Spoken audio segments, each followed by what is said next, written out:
काही जण अजून आमच्याशी बोलतात आहेत आणि त्याच्याचबरोबर इतर संघटनांशी सुद्धा बोलतात आहेत अशी परिस्थिती आहे। त्यांचं फायनलिटी झाली तर आम्ही असणारं नावं त्या ठिकाणी फायनल करू अशी असणारी परिस्थिती आहे। पण आत्ताच्या स्टेजमध्ये उमेदवारांना संधी मिळावी आणि प्रचाराची संधी मिळावी। त्यांना लोकसभेच्या निवडणुकांमध्ये जे आम्ही पाहिलं पैशाचा महापूर होता अशी परिस्थिती आहे। या विधानसभेच्या निवडणुकीमध्ये महापुराचा महापूर येईल पैशाचा असा आम्ही त्या ठिकाणी चाललेलो आहोत आणि म्हणून उमेदवारांना संधी मिळाली पाहिजे या दृष्टीने आमची असणारी पूर्ण तयारी आहे। आणि म्हणून आम्ही असणारा पहिली यादी ही जाहीर करतो आहोत की पहिल्या यादीमध्ये assembly constituency number 11 Raver Shamiba Patil उमेदवार आहेत। 24 मतदारसंघ सिंदखेड राजा सविता मुंडे ह्या उमेदवार आहेत। वाशिम 34 मध्ये मेघा किरण डोंगरे ह्या उमेदवार आहेत। 36 मध्ये धामणगाव रेल्वे निलेश विश्वकर्मा आहेत। डॉक्टर अविनाश नाने 87 नांदेड साउथ फारुख अहमद 88 लोहा शिवा नरावळे 109 औरंगाबाद ईस्ट विकास रावसाहेब दांडगे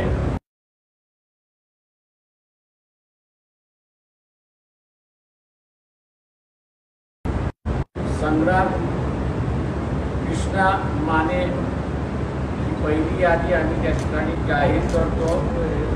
त्याच्याचबरोबर भारत आदिवासी पार्टीचे असणारे चोपडा मतदारसंघातील उमेदवार अनिल जाधव त्यांचे महाराष्ट्राचे व्हाईस प्रेसिडेंट आहेत ते लढणार आहेत।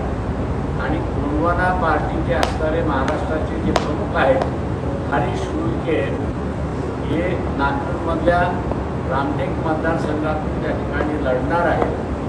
रामटेक ही आरक्षित जागा नाही, ही जनरल जागा आहे। आत्तापर्यंत जी मानसिकता महाराष्ट्रामध्ये इतर पॉलिटिकल पार्टीजनी केली होती की आदिवासीने फक्त असणाऱ्या आदिवासी मतदारसंघामध्येच लढलं पाहिजे, ही मानसिकता आम्ही ह्या निवडणुकीमध्ये मोडतो आहोत। आणि आदिवासी कॅन्डिडेट हा जनरल मतदारसंघामध्ये सुद्धा उभा राहील त्याची असणारी सुरुवात आम्ही असताना या ठिकाणी केलेली आहे। जॉईंट जाहीरनामा आणि वंचित बहुजन आघाडीचा जाहीरनामा हा आम्ही लवकरच त्या ठिकाणी इलेक्शनच्या अगोदरच म्हणजे नोटिफिकेशनच्या अगोदरच आम्ही असणारा प्रसिद्धी त्या ठिकाणी करणार आहोत। आमचा हेतू हा आहे की आज राजकारण जे आहे ते दोन मुद्द्यांच्या अवतीभोवती फिरते। एक आरक्षणाच्या अवतीभोवती फिरते, मग ते मराठा ओबीसी आरक्षणाच्या संदर्भात फिरते आणि दुसऱ्या बाजूस SC STच्या रिक्लिअर आणि वर्गीकरण याच्या अवतीभोवती फिरते अशी असणारी परिस्थिती आहे। दुसऱ्या बाजूस एक धार्मिक राजकारण सुद्धा उभं करण्याची परिस्थिती निर्माण झालेली आहे आणि ती म्हणजे की मशिदींना टार्गेट केल्या जाते। सुप्रीम कोर्टाचा निर्णय मध्यंतरी आला आणि सगळ्या राज्याकडून हमी घेण्यात आली की ड्यू प्रोसेस ऑफ लॉ म्हणजे कायदेशीररित्याने तुम्ही मशीद पाडायची की न पाडायचा हा निर्णय त्या ठिकाणी घेतला जाईल। हे आश्वासन दिल्यानंतरही कोर्टाला सुप्रीम कोर्टाला दिल्यानंतरही आपण बघत असाल की नोटिसावरती नोटिसा बजावल्या जात आहेत आणि नोटिसावरती नोटिसा बजावून आम्ही तुमचं मशीद पाडायला येतो, या दिवशी आम्ही पाडणार आणि तिथला माहोल पूर्णपणे धार्मिकतेचा करण्याचा प्रयत्न त्या ठिकाणी चाललेला आहे. म्हणजे मुसलमानाकडे, हिंदूकडे अशा रीतीची असणारी जी राजकीय भूमी चाललेली आहे आणि काढण्याचा प्रयत्न चाललेला आहे, त्या ह्याच्यामध्ये नव्या परिस्थितीमध्ये एका बाजूला विकास आणि दुसऱ्या बाजूला एम्प्लॉयमेंट हा जो इश्यू आहे, या दोन्हीचा आधार धरून आम्ही असणारा जाहीरनामा केलेला आहे. इलेक्शनच्या अगोदर आम्ही असताना त्या ठिकाणी प्रसिद्ध करू. हेतू हा आहे की त्या जाहीरनाम्यावरती किंवा विकास आणि एम्प्लॉयमेंट हे जे दोन मुद्दे आहेत याच्यावरती लोकांनी चर्चा केली पाहिजे. आरक्षण आणि धार्मिकता हा जो चाललेला आहे, या विषयातून बाहेर पडून पुढची 5 वर्ष हे विकास आणि एम्प्लॉयमेंट या दृष्टिकोनातून झाली पाहिजे, याला अनुसरून आम्ही असताना त्या ठिकाणी करतो. मी जी यादी वाचलेली आहे त्या यादीमध्ये आमच्यावर आरोप होत असतो. तो आरोप जरी होत असला तरी पुन्हा मी असताना रिपीट करतोय की आम्ही त्या यादीमध्ये उमेदवार वेगवेगळ्या समूहाचे आहेत. लोकशाहीचं उमेदवारीच्या माध्यमातून सामाजिकरण, सोशलायझेशन जे आहे ते आम्ही असताना या ठिकाणी करतो आहोत. हेतू आहे की जे एक जातीय राजकारण आलेलं आहे, काँग्रेसचं असेल, राष्ट्रवादीचा असेल, की दोन्ही सेनेचा असेल, भारतीय जनता पक्षाचं असेल, की जे एक जातीय राजकारण आलेलं आहे, या एक जातीय राजकारण म्हणजे मराठा सुद्धा गरीब मराठा नाही, पण निजामी मराठा ज्याला मी म्हणतो, त्याला असताना उमेदवारी देऊन सत्ता कैद करण्याचं चाललेलं आहे. तो तोडण्याचा आमचा असणारा भाग या ठिकाणी चालला आहे. त्याच्यामुळे उमेदवारी जी देण्यात आलेली आहे ती लेवा पाटील समाजाला देण्यात आली आहे, वंजारी समाजाला देण्यात आलेली आहे, बौद्ध त्याला देण्यात आलेली आहे, लोहार समाज जो आहे त्याला उमेदवारी देण्यात आलेली आहे, युवक समाज जो आहे त्याला देण्यात आलेली आहे, मुस्लिम समाज जो आहे, लिंगायत आहे, मराठा आहे, मारगी आहे आणि वडार आहे, या समूहांना आम्ही असताना उमेदवारी त्या ठिकाणी दिलेली आहे. आणि उमेदवारीच्या माध्यमातून लोकशाही तळागाळापर्यंत घुसली पाहिजे, गेली पाहिजे आणि लोकशाहीचं मनापली होता कामा नये, हे आम्ही या ठिकाणी पाहतो आहोत. माझं निवेदन संपलं. आपल्याला तर विचारायचं असेल आपण विचार.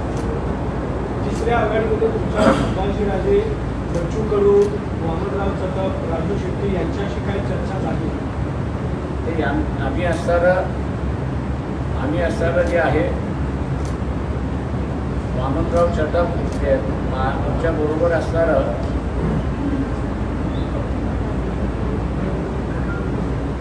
राजू शेट्टी यांची असणारी जी चर्चा झाली मी आपल्यासमोर या ठिकाणी मांडतो. राजू शेट्टीनं आम्ही असणारं सांगितलं वामनराव चटप ही व्यक्ती आहेत आणि त्याच्याचबरोबर गोंडवाना पार्टी ही असणारं पार्टी आहे. वामनराव चटप हे राजुरा मतदारसंघातून लढतात आणि गोंडवाना पार्टी ही सुद्धा राजुरा मतदारसंघातून लढते. मागच्या वेळेस गोंडवाना पार्टीच्या उमेदवाराला 42,000 मतं त्या ठिकाणी मिळालेली आहेत. त्यामुळे जर व्यक्ती म्हणून असणारा वामनराव चटप हे दुसरा मतदारसंघ लढवणार असतील तर त्यांचं कन्सिडरेशन आम्हाला त्या ठिकाणी करता येईल. पण ते राजुरा मतदारसंघ जर लावून धरणार असतील तर आम्हाला एकोपरेट करता येणार नाही याचं आम्ही असं त्या ठिकाणी केलेलं आहे.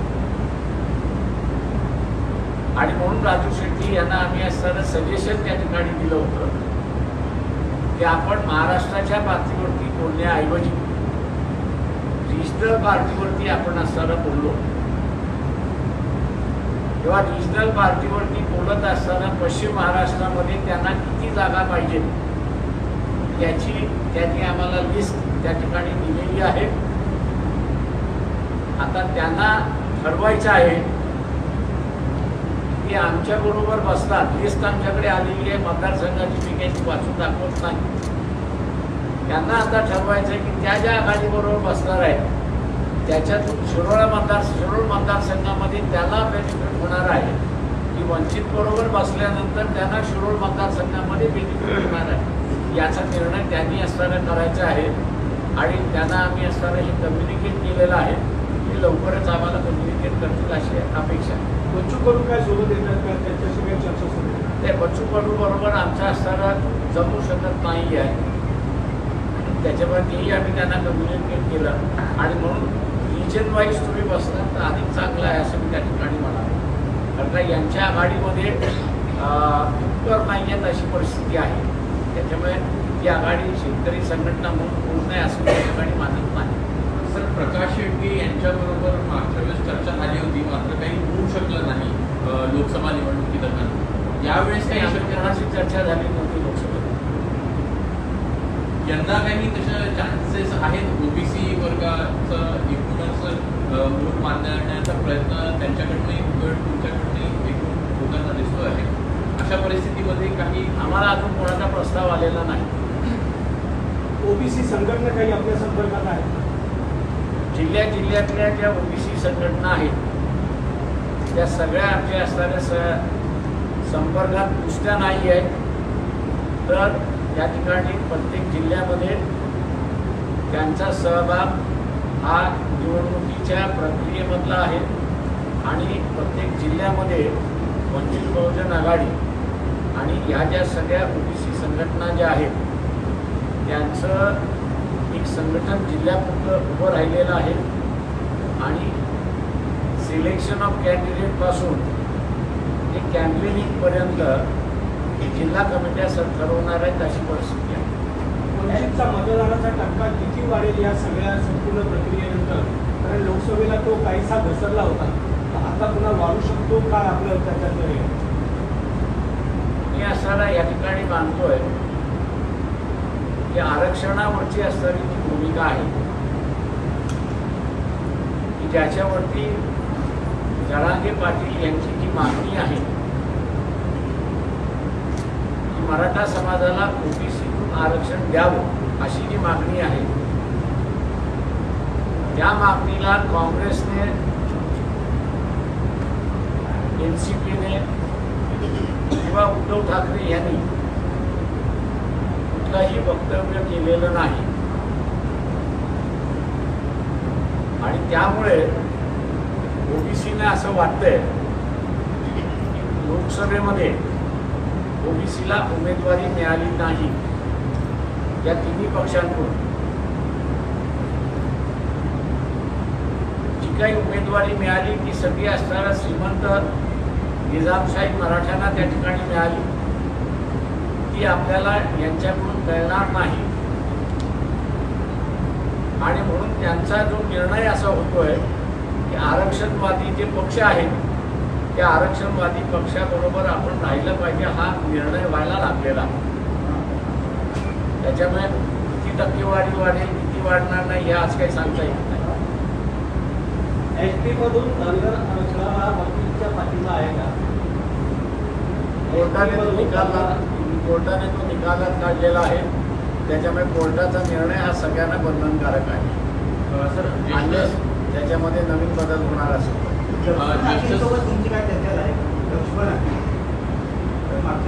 माझं लक्ष्मण हाकेंशी पूर्णही झालेलं आहे. त्याच्याचबरोबर वाघमारे यांच्याशी पूर्ण झालेलं आहे. हे उपोषणाला आज बसलेले आहेत.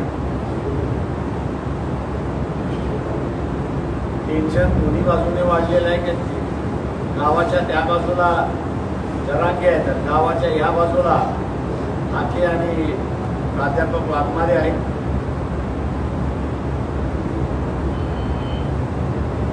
सर, ज्येष्ठ साहित्यिक यशवंत मनोहर यांनी महाविकास आघाडीला पाठिंबा देऊ केलेला आहे. याकडे कशा प्रकारे बघता आहे? लोकसभा निवडणुकीदरम्यान देखील त्यांच्याकडनं इंडिया आघाडीला पाठिंबा दिला होता आणि या संदर्भात त्यांच्याकडनं आंदोलन देखील नागपूरमध्ये होतं. सामान्य माणसाचं किंवा आरक्षणवादी जो आहे त्यांनी त्याचा सर्व मनोगत आंदोलनामार्फत व्यक्त केलेला आहे आणि या आंदोलनाला पक्ष म्हणून पॉझिटिव्हली बघतो. एक असं सातत्याने म्हटलं जातं वंचितची जी आघाडी असेल त्या वंचितच्या आघाडीमुळे त्याचा फायदा भाजपलाच अल्टिमेटली होत राहतो असं माझं म्हणणं आहे काँग्रेसने आणि एनसीपीने इलेक्शन लढवू नये. कशासाठी लढतात आहेत? त्यांना जर आपटणार असतील तर त्यांनी इलेक्शन लढवू नये. त्यांचा पक्ष त्यांनी पुढारून ठेवावा.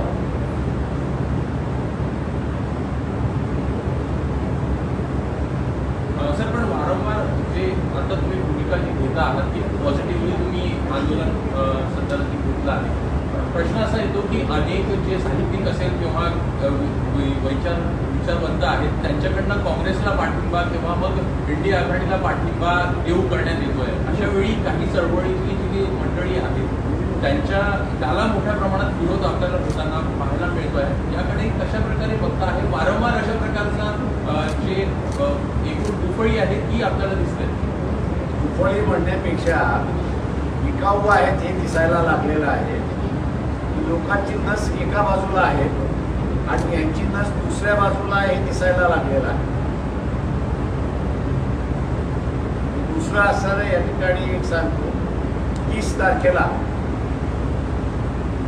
चोपडा या ठिकाणी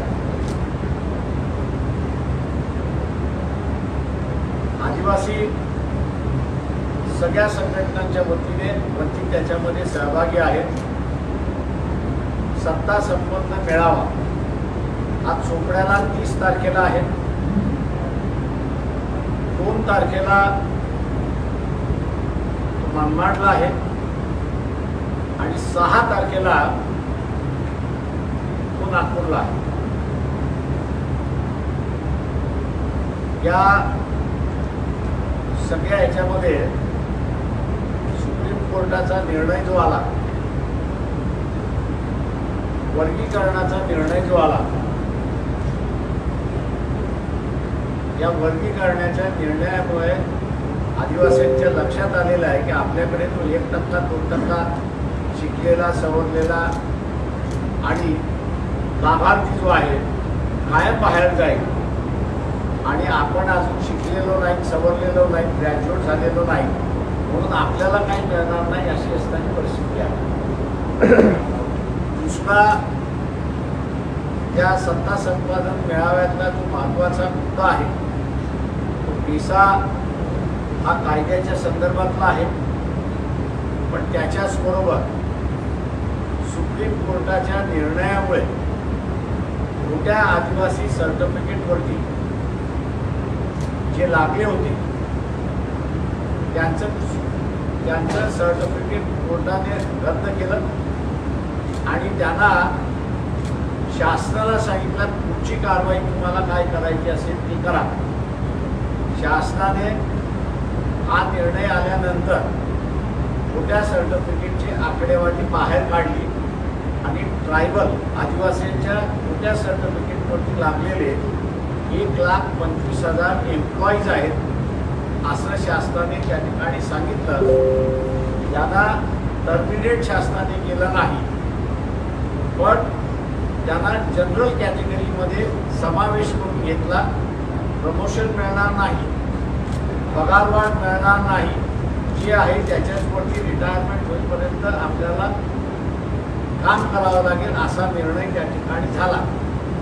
त्याच्यामुळे या परिषदेमधला दुसरा महत्त्वाचा मुद्दा जो आहे की 1,25,000 आदिवासींच्या व्हेकन्सी आहे शासन आता म्हणते की 84,000 व्हेकन्सी आहेत.